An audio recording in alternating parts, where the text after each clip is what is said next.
મિત્રો, આજે તરફધામની પાવન ભૂમિ ઉપર ભગવાન શ્રી વાળીનાથ મહાદેવના મંદિરની પ્રાણ પ્રતિષ્ઠા મહોત્સવનો કાર્યક્રમ યોજવામાં આવ્યો હતો. આ કાર્યક્રમમાં સમગ્ર ભારત દેશની અંદરથી ઘણા બધા મહાનુભાવોએ હાજરી આપી હતી. આપણા દેશના વડાપ્રધાન સાહેબ શ્રી નરેન્દ્રભાઈ મોદી પણ આ કાર્યક્રમમાં ખાસ ઉપસ્થિત રહ્યા હતા. આપણા દેશના ગૃહમંત્રી અમિત શાહ સાહેબ પણ આ કાર્યક્રમમાં ઉપસ્થિત રહ્યા. ત્યારે આપણે આ વિડીયોમાં નિહાળીએ કે બાપુએ શું આહવાન કર્યું.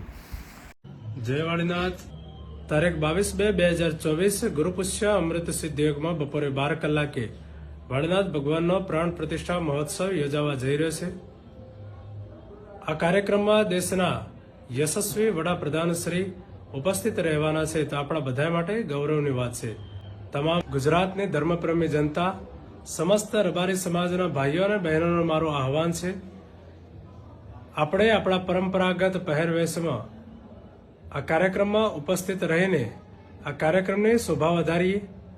જ્યારે આ કાર્યક્રમના ભૂતો અને ભવિષ્યથી જેવો કાર્યક્રમ આપણે કરવા જઈ રહ્યા છે, આની આખી નોંધ આખા ભારત વર્ષમાં લેવાય એવો આપણે કાર્ય કરવાનો છે. આપ સર્વ તારીખ 22/2/2024ના દિવસે સવારે 9 કલાકે આ કાર્યક્રમમાં ઉપસ્થિત રહીને આ કાર્યક્રમને સુશોભાયમાન કરશો એવી અભ્યર્થના સાથે સર્વને જય વાળીનાથ.